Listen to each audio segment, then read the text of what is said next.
Kembali pemirsa, wacana pertemuan antara Prabowo Subianto dan Megawati Soekarnoputri menguat. Sejumlah petinggi dari kedua belah partai telah bertemu untuk melancarkan pertemuan antar Presiden Republik Indonesia saat ini dengan Presiden kelima.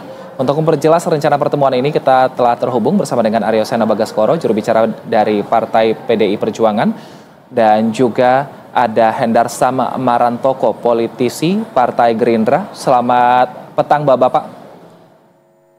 Petang, selamat malam. Assalamualaikum. Waalaikumsalam. Malam. Saya ke Mas Aryo, kan Bu Puan bertanya Prabowo ingin bertemu. Mas Aryo, lantas kapan Ibu Megawati akan bertemu dengan Pak Prabowo? Ya, kalau bicara tentang hubungan panjang Bu Mega dan Pak Prabowo, saya rasa memang selama ini harus kami tegaskan kepada publik bahwa hubungan baik beliau berdua ini terjalin dengan sangat baik dari waktu yang cukup lama. Dan ada berbagai peristiwa milestone sejarah yang membuat hubungan itu terus terjaga hingga hari ini. Apalagi kemarin di dalam momentum partai yang sangat penting di HUT ke-52, Ibu Mega mengucapkan terima kasih mewakili keluarga besar PDI Perjuangan sekaligus menegaskan ucapan terima kasih dari keluarga Bung Karno terkait dengan pelurusan sejarah berkaitan dengan pencabutan TAP MPRS yang dilakukan oleh MPR RI di periode kepemimpinan yang lalu. Maka dalam konteks itu kami menegaskan hubungan baik itu dan kami mengucapkan terima kasih secara khusus kepada Pak Prabowo dalam konteks kehidupan berbangsa dan bernegara. Nah, dalam hal pertemuan saya rasa hari ini kita sudah sama-sama tahu bahwa dalam kondisi saat ini ada banyak sekali tantangan kebangsaan yang perlu diselesaikan, termasuk tantangan geopolitik dunia, tantangan ekonomi secara eksternal, lalu juga bagaimana dapat memastikan agar program-program kerakyatan berjalan, termasuk bagi kami di PDI Perjuangan ada tantangan untuk bisa memastikan konsolidasi partai berjalan dengan baik menjelang kongres partai, sekaligus menghadapi situasi pasca pilkada. Maka dalam konteks ini dari kesibukan dua tokoh bangsa ini, Bu Mega dan Pak Prabowo, sama-sama ketua umum partai politik besar, sama-sama satunya Presiden RI kelima, satu lagi Presiden RI ke-8. Saya rasa masalah jadwal bertemu itu karena hubungannya sudah sama-sama baik, sebenarnya hanya persoalan teknis saja yang kapanpun bisa dan untuk sejauh ini saya rasa masih cukup dengan melalui perantara-perantara dan secara kelembagaan. Itu Mas. Baik, tapi sampai kapan ini Mas Aryo kira-kira bertemunya dari perantara mulu? Karena kan sebenarnya kan pertemuan ini dari sebelum pelantikan Presiden Prabowo Subianto juga sudah sempat mencuat seperti itu. Tapi nyatanya sampai sekarang tidak kejadian. Sebenarnya apa yang cukup menghambat ini? Apakah memang karena tadi hanya kesibukan keduanya atau memang ada isu-isu yang menurut Anda masih belum perlu dibahas? Ya, saya rasa tidak ada halangan berarti ya, tidak ada PHO yang bisa merusak hubungan antara Bu Mega dan Pak Prabowo. Semuanya berjalan dengan baik saja dan selama ini juga komunikasi melalui perantara itu juga dilaksanakan dengan efektif. Misalnya kalau publik melihat secara terbuka ada pertemuan Pak Pramono Anung dan Pak Prabowo di Kertanegara yang bicara dan melakukan komunikasi politik. Lalu misalnya di dalam konferensi pers kemarin Pak Ahmad Basarah memberikan keterangan pers berkaitan dengan situasi pencabutan TAP MPR. Beliau masih menjabat sebagai pimpinan MPR pada waktu itu dan melakukan komunikasi politik dengan Pak Prabowo dan itu juga berbuah cukup baik secara politik. Jadi selama ini saya rasa hubungannya bisa dilakukan dengan cara-cara seperti itu. Dan tentu saja kita juga memerlukan waktu untuk melakukan konsolidasi internal, termasuk juga fight di beberapa daerah berkaitan dengan MK, Mahkamah Konstitusi pasca pilkada di Jawa Timur, di beberapa daerah yang lain itu masih kita lakukan dan berproses. Sehingga energi dan fokus partai secara keseluruhan masih berada di sana. Bagaimanapun dulu kan banyak sekali asumsi yang menyelimuti berkaitan dengan motif pertemuan. Kalau dulu beberapa bulan yang lalu ini diartikan macam-macam, jangan-jangan nanti berkaitan dengan jatah kursi menteri dan seterusnya. Hari ini nanti apalagi, padahal secara waktu kan kita sudah membuktikan bahwa di dalam konteks itu kami komitmen, kami konsisten pada saat kami mengatakan bahwa sejauh ini posisi politik kami tidak mengirimkan kader di pemerintahan kabinet Pak Prabowo, maka kami komit hingga hari ini. Jadi pertemuan itu apapun nanti kapanpun pertemuan itu dilakukan pasti yang menjadi landasan adalah kepentingan bangsa dan negara. Itu Mas. Baik, kalau dari Pak Endarsam untuk propose waktunya kira-kira kapan? Ada yang menyatakan bahwa sebelum kalau bisa sebelum Kongres PDI Perjuangan. Tapi kalau dari Gerindra sendiri supaya Pak Prabowo bisa bertemu dengan Presiden kelima ini, kira-kira kapan waktunya yang diminta oleh Pak Prabowo, Pak Endarsam? Jadi harus dilihat bahwa Pak Prabowo itu mempunyai sebuah kebiasaan dan ritual untuk mendatangi para tokoh-tokoh, dan tentunya dari para calon cawapres dulu yang waktu itu tidak bisa tidak bisa berlayar seperti itu ya. Kemudian apalagi Bu Mega sendiri yang merupakan satu tokoh sentral, ketua umum partai terbesar di Indonesia, dan itu merupakan suatu tanda kutip kewajiban dari Pak Prabowo untuk melakukan silaturahmi. Nah, cuman yang ingin kita harapkan dari ini semua itu apa? Apakah pertemuan misalnya? Apakah esensi daripada pertemuan itu sendiri? Kan seperti itu. Kalau sekedar bertemu saja habis itu bubar, maksudnya itu kemudian tidak ada follow up dengan lagi apa-apa, ya ini cuma hanya pertemuan seremonial semata, kan seperti itu. Tapi yang kita harapkan kan sebenarnya esensinya daripada pertemuan tersebut. Apa yang bisa dilakukan oleh dua tokoh bangsa itu, dua tokoh sentral ini, untuk melahirkan suatu harmonisasi yang baik ke depannya, menciptakan kerukunan, menciptakan persatuan setelah habis berkompetisi sebelumnya. Jadi esensi ini yang penting. Nah, ini kemudian juga mungkin sudah dilakukan, walaupun tidak secara seremonial seperti yang mungkin diharapkan oleh teman-teman yang lain.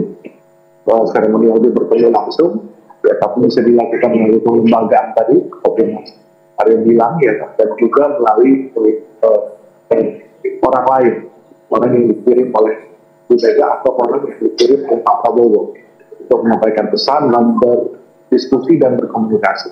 Nah, inilah caranya bahwa yang kita perlukan dalam hal ini sebenarnya bukan sekedar panggung untuk dilihat dan itu menjadi catwalk bagi kedua tokoh bangsa ini, tapi lebih kepada esensi daripada pertemuan sendiri. Baik, selama ini kan juga sudah ada petinggi-petinggi partai saja yang baru bertemu untuk membahas rencana-rencana pertemuan ini yang belum terjadi hingga saat ini. Pak Endarsam, sebenarnya kalau seperti ini dari tokoh-tokoh politik yang dari kedua partai, sudah sejauh apa komunikasinya? Apakah sampai dengan topik pembahasan juga sudah dilakukan atau masih hanya sebatas waktu? Ya, jadi harus dilihatnya seperti itu.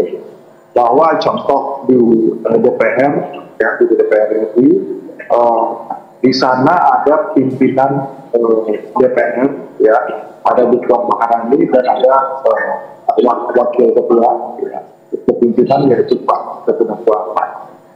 Kedua tokoh ini kan mungkin hampir bertemu seminggu bisa 2-3 kali dan intens untuk melakukan komunikasi, ya, baik itu menyangkut masalah-masalah teknis di kelembagaan di DPR itu sendiri, maupun membahas tentang masalah isu-isu bangsa. Dan tentunya hal tersebut pastinya dalam komunikasi tersebut ada saja yang bisa disampaikan, kan gitu kan. Nah, cuman masalahnya kan balik lagi, apakah yang dituntut oleh publik itu harus face to face ketemu, ya, atau memang kerjasama atau dalam bentuk dan format yang tidak mengikat seperti itu yang tidak diharapkan.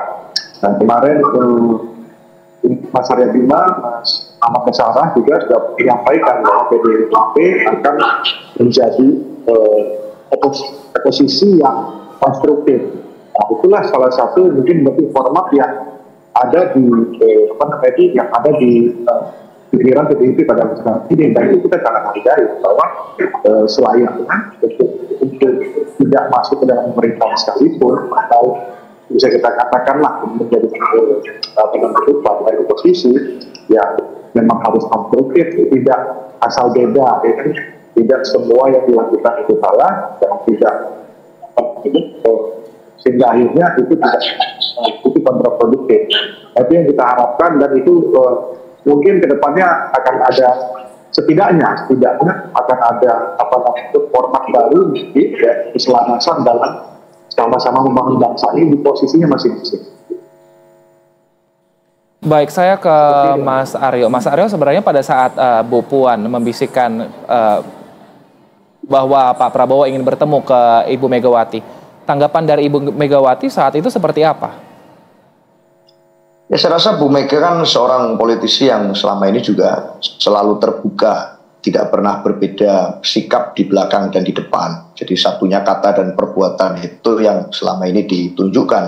Dan dalam pidato Ibu Megawati Soekarno Putri dalam HUT partai kemarin itu kan selama 3 jam 10 menit kurang lebih itu disampaikan pidatonya, dan beliau mengungkapkan dengan gamblang tentang bagaimana relasi dan hubungan dengan Pak Prabowo selama ini.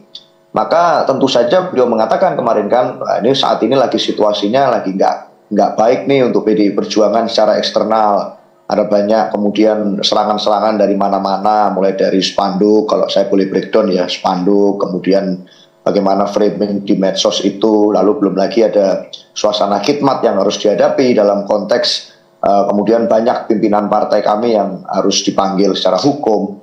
Dan dalam konteks itu tentu saja energi partai harus dibagi ke berbagai situasi.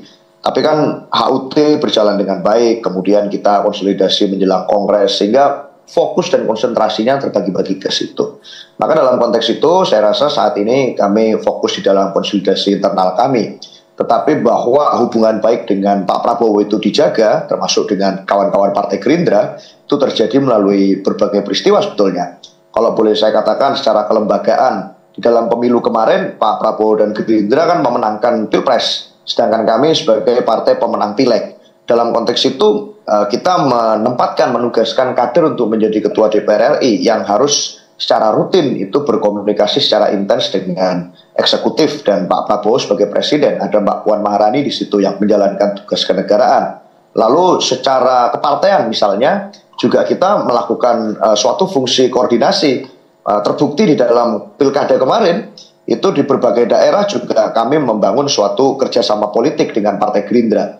Sehingga dalam hubungan itu, koridor itu, komunikasi politiknya terjadi terus, nggak pernah ada suatu hal yang terputus. Dan itu saya rasa juga sudah cukup banyak menggambarkan tentang bagaimana meskipun di dalam kontestasi politik ada posisi politik yang berbeda, di dalam Pilpres ada situasi menang dan kalah, tetapi di dalam hubungan antar personal, kemudian antar lembaga PDI Perjuangan dan Gerindra, kita tetap menjalin komunikasi yang itu berbekal pengalaman sejarah yang cukup panjang dengan Pak Prabowo, antara Bu Mega dan Pak Prabowo. Saya rasa itu, Mas. Baik, tapi nanti jika bertemu Mas Aryo, kira-kira apa yang disampaikan oleh Ibu Megawati kepada Pak Prabowo Subianto? Apakah mungkin ada masukan secara pemerintahan atau mungkin ada hal yang ingin dikontribusikan oleh PDI Perjuangan untuk bangsa? Saya juga nggak bisa menjawab itu ya, karena nanti kan pertemuannya kapan saja masih berupa asumsi. Tetapi dalam konteks ini saya rasa selama ini kita juga sudah menegaskan posisi politik kita secara konsisten, bahwa di negeri ini memang kita menganut asas presidensial yang tidak mengenal konsep koalisi sebetulnya. Sehingga di dalam logika yang sama itu juga tidak ada yang namanya oposisi yang asal serang. Artinya semua kebijakan pemerintah salah, langsung kita asal carok, asal tawuran gitu aja semuanya kita salahkan. Tentu tidak demikian. Tetapi memang posisi politik partai sebelum kongres terjadi, yang mana itu nanti akan mendefinitifkan posisi politik kami, itu kami sudah mengambil suatu sikap politik, yaitu tidak menugaskan atau menempatkan kader ber-KTA di dalam kabinet Pak Prabowo. Kami menghormati posisi Pak Prabowo sebagai presiden yang punya hak prerogatif menentukan kabinetnya, dan kami tidak mengirimkan kader untuk masuk ke dalam kabinet. Jadi posisinya di situ. Tetapi dalam konteks program kerakyatan yang dibangun Pak Prabowo, dalam hal-hal irisan-irisan program yang kami anggap senafas dengan partai, tentunya akan kami berikan dukungan penuh 100% melalui fraksi di DPR, melalui kepala daerah dari PDI Perjuangan. Itu kami memberikan dukungan untuk program-program kerakyatan yang muaranya adalah untuk kepentingan rakyat. Itu, Mas. Baik, saya ke Pak Endarsam. Pak Endarsam, dalam pidato Ketum PDI Perjuangan Ibu Megawati juga sempat menyampaikan bahwa Pak Prabowo sebenarnya kangen juga sama nasi goreng buatan Bu Mega yang pernah disajikan Bu Mega beberapa tahun lalu kepada Pak Prabowo saat berkunjung Nah, sebenarnya ini juga apakah kode dari Pak Prabowo sebenarnya kayak ingin segera bertemu untuk menyampaikan atau juga mendengar arahan dari atau masukan dari Bu Mega sehingga ada politik nasi goreng disampaikan kembali pada saat pidato kemarin. Kalau menurut Pak Hendarsam gimana? Ya, seperti yang sudah saya sampaikan di awal bahwa Pak Prabowo itu mempunyai pandangan bahwa beliau itu selalu mengambil inisiatif untuk melakukan pertemuan dengan setiap tokoh-tokoh bangsa ya. Nggak usah yang tingkat elit, beberapa pendukungnya saja dulu kalau namanya itu Mas Wilson pernah ingat, dia pernah datang ke rumah lalu dia pernah datang ke rumah Megawati Soekarno, apalagi ini dia ketemu dengan ingin untuk melakukan pertemuan dengan Bu Megawati. Tentunya hal tersebut merupakan sesuatu hal yang akan terkutip wajib dan lumrah untuk dilakukan oleh Pak Prabowo. Nah, bahwa yang berikutnya juga kita melihat bahwa tidak ada halangan apapun juga. Ada dua aspek sebenarnya yang bisa kita lihat dari hubungan antara Pak Prabowo dengan Mega ini sebagaimana kita ketahui. Tapi saya akan breakdown menjadi dua. Ya, satu hubungan emosional yang sudah terbangun bertahun-tahun ya, pernah berpasangan maju di Pilpres ya. Kemudian juga ya, tidak pernah ada isu ya tentang keretakan hubungan antara kedua tokoh bangsa ini. Nah, yang berikutnya juga ya tentunya adanya kemiripan ideologi antara Pak Prabowo dengan Bu Mega itu sendiri. Jadi kemiripan ideologi dan persamaan-persamaan tentang konsep kebangsaan antara PDI dan Gerindra, saya melihatnya seperti itu. Ya, karena sebelum Gerindra ada, saya juga orang tua saya itu di PDIP, jadi saya tahu persis bagaimana ideologi daripada kedua partai ini yang memang berlandasan kepada hal yang sifatnya kerakyatan, rakyat kecil seperti itu. Jadi kedua aspek ini tidak akan menjadi handicap daripada kedua tokoh ini. Cuman masalahnya kapan itu akan ketemu, ya waktunya kapan. Nah, ini yang kita harus lihat lagi nanti ke depannya. Tadi Mas saya sudah mengatakan bahwa itu lebih fokus pada hal-hal yang lain. Ya tentunya ini kita hormati dan tentunya kita akan maklumi hal itu. Nah, tinggal bagaimana kembali lagi bahwa esensinya yang harus kita ambil. Jadi jangan cuma seremonialnya dalam pertemuan saja, tapi esensinya apakah pertemuan itu akan menghasilkan sesuatu yang baik buat bangsa dan Baik, Mas Aryo dan juga Mas Hendarsam, kita juga sudah tergabung dengan Adi Praetno, Direktur Eksekutif Parameter Politik Indonesia. Mas Adi, ini kan pertemuannya dulu sempat, wacana pertemuan ini sempat muncul ketika atau sebelum pelantikan dari Presiden Prabowo Subianto. Kemudian saat ini muncul kembali. Sebenarnya seberapa penting pertemuan dari Presiden kelima dan juga Presiden yang saat ini menjabat? Seberapa penting, Mas Adi, pertemuan ini? Ya, saya kira secara simbolik tentu sangat penting ya untuk menegaskan bahwa sebenarnya sudah terjadi islah politik antara Prabowo Subianto dengan Megawati Soekarno Putri. Karena kalau kita mau hitung satu persatu, satu-satunya ketua umum partai yang masih belum bertemu dengan Prabowo Subianto hanyalah Megawati Soekarno Putri. Jadi dalam konteks itulah sebenarnya pertemuan secara formal, jumpa muka, jumpa pikiran antara Megawati Soekarno Putri dengan Prabowo itu dianggap sebagai satu sinyal positif ya yang terkait dengan rekonsiliasi politik pasca Pilpres 2024 yang lalu. Nah, yang kedua sebenarnya Mas, kalau mau jujur, tanpa adanya pertemuan secara formal antara Megawati dan Prabowo, secara substansi yang tadi disampaikan oleh Bang Hendarsam, saya kira sebenarnya cukup rasional. Karena kalau mau jujur sebenarnya sampai hari ini satu persatu kita melihat bagaimana sikap politik PDIP itu yang dalam banyak hal memberikan dukungan politiknya kepada keputusan-keputusan politik dari Prabowo Subianto. Sebut saja misalnya ketika ada makan bergizi gratis, saya kira PDIP tak satu pun ada yang protes, tidak ada yang kemudian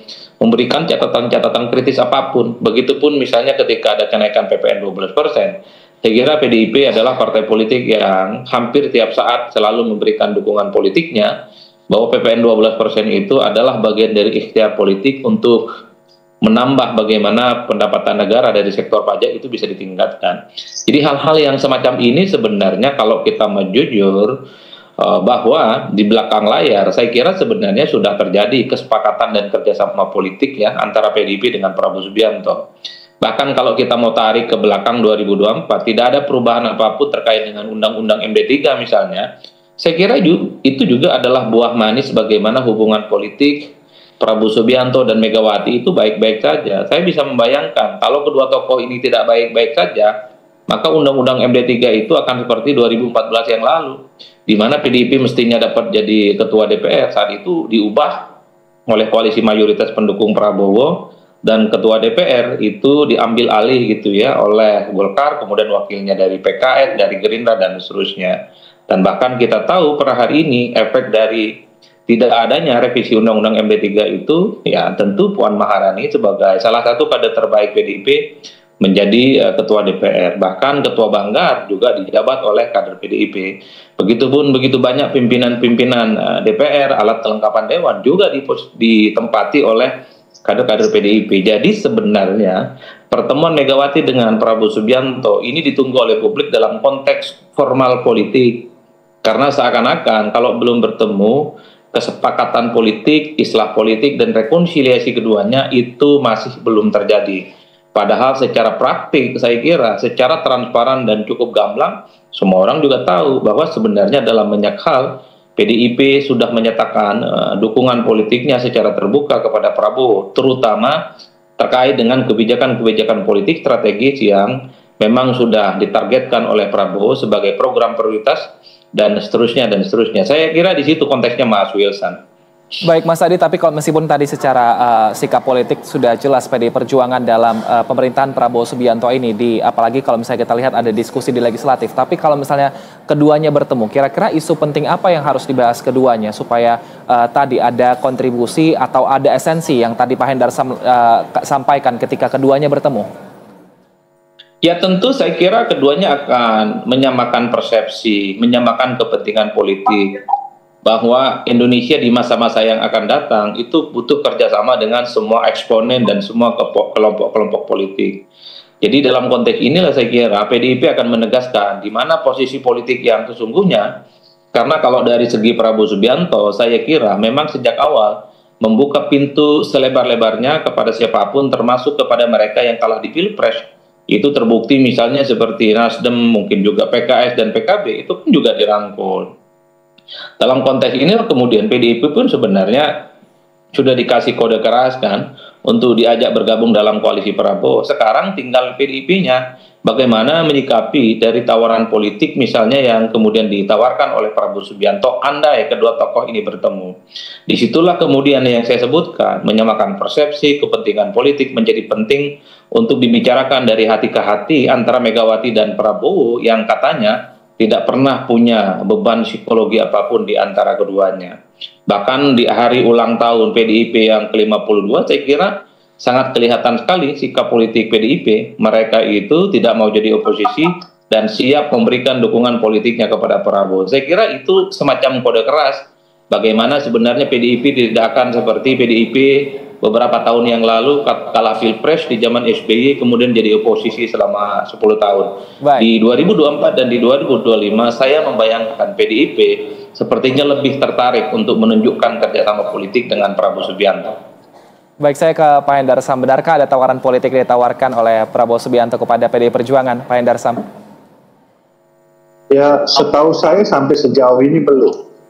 Ya, dalam bentuk apanya juga setahu saya belum ada, ya, karena pembicaraan itu tentunya harus di gerbangnya itu memang harus ada pertemuan dulu, bahwa itu pertemuan secara formal di depan publik ataupun di belakang layar, baru kemudian gerbang itu akan terbuka ke arah sana, karena tentunya Bu Mega dan Pak Prabowo lah yang mempunyai hak prerogatif untuk menentukan arah kerjasamanya ini akan dibuat seperti apa.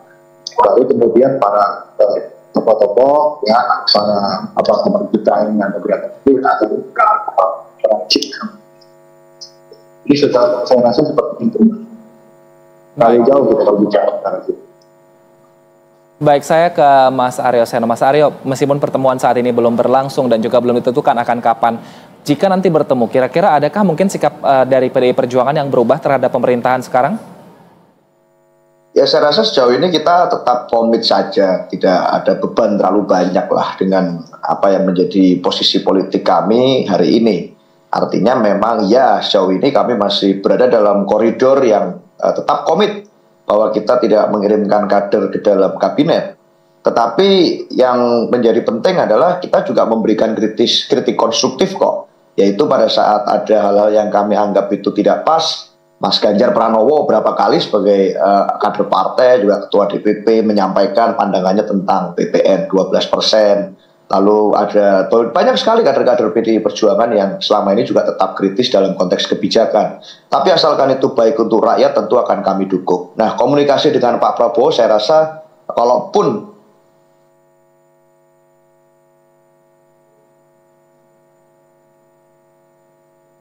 Mas Aryo? Baik, pemirsa, ada kendala teknis terhadap audio Mas Aryo tadi. Saya kembali ke Mas Adi.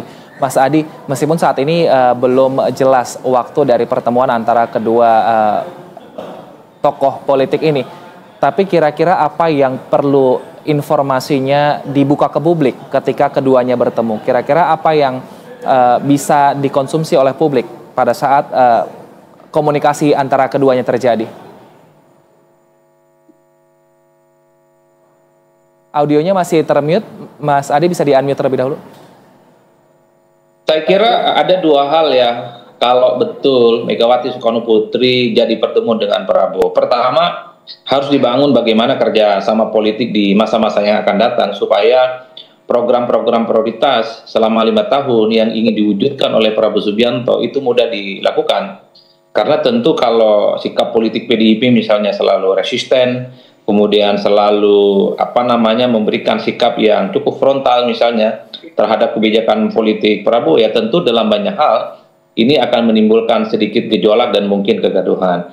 Meski begitu, atas nama kebaikan demokrasi, kerjasama politik yang mesti dibangun tidak harus menghilangkan bagaimana keinginan publik sebenarnya yang masih berharap PDIP itu adalah partai politik yang berada di luar kekuasaan. Karena per hari ini misalnya tak ada satupun partai politik yang siap jadi oposisi, tak ada satupun partai politik yang ingin berada di luar menjadi sparring partner kritis yang saya kira ini menjadi penyeimbang. Karena setahu saya dalam demokrasi butuh juga kekuatan-kekuatan kritis, kekuatan-kekuatan oposisi yang ada di parlemen khususnya untuk memberikan bagaimana perimbangan wacana, diskursus, dan kebijakan-kebijakan tentu saja, sehingga kebijakan apapun yang nantinya dilahirkan itu tentu melalui satu dinamika dan diskusi yang cukup panjang. Karena kalau semuanya bergabung, Mas, kalau semuanya berkoalisi dengan Prabowo, saya khawatir gitu ya, bahwa kalau kemudian hari tiba-tiba ada keputusan politik yang tidak pro dengan rakyat, ada kebijakan yang kemudian dianggap tidak sesuai dengan kepentingan rakyat, tak ada satupun yang kemudian pasang badan dan memperjuangkan itu kepada pemerintah. Makanya penting menyisakan ya partai politik yang berada di luar kekuasaan, tujuannya tentu adalah memberikan diskursus tandingan, narasi-narasi tandingan yang tujuannya adalah mencari solusi, kira-kira apa way out yang kemudian bisa diimplementasikan sebagai upaya untuk mensupport Prabowo, khususnya mewujudkan narasi-narasi besarnya terkait dengan program prioritas. Saya kira di situ ya, artinya apa, pertemuan ini bagi saya tidak harus diserhanakan bahwa apapun judulnya, atas nama rekonsiliasi, atas nama kerjasama, kemudian PDIP menjadi bagian dari koalisi Prabowo. Saya termasuk yang masih berharap PDIP itu iman politiknya berada di luar dan kemudian menjadi kelompok-kelompok yang kemudian minimal ya menjadi penyeimbang dalam memberikan kebijakan-kebijakan dan diskursus di kemudian hari yang tentu saja ini diharapkan oleh publik. Kalau semua berkongsi, semuanya bersepakat, saya khawatir seperti periode-periode sebelumnya, begitu banyak undang-undang yang sekalipun itu diprotes oleh publik, diprotes oleh gerakan kelompok-kelompok civil society, tetap saja disahkan. Misalnya soal Undang-Undang Cipta Kerja, revisi Undang-Undang KPK, Undang-Undang ITE, dan seterusnya. Sekalipun banyak yang protes, ada demonstrasi berhari-hari, demonstrasi berulang-ulang, tapi tetap saja itu kemudian disahkan oleh DPR dan pemerintah. Karena saat itu DPR hampir 100% sudah menyatakan dukungan politiknya kepada Jokowi yang saat itu masih jadi presiden.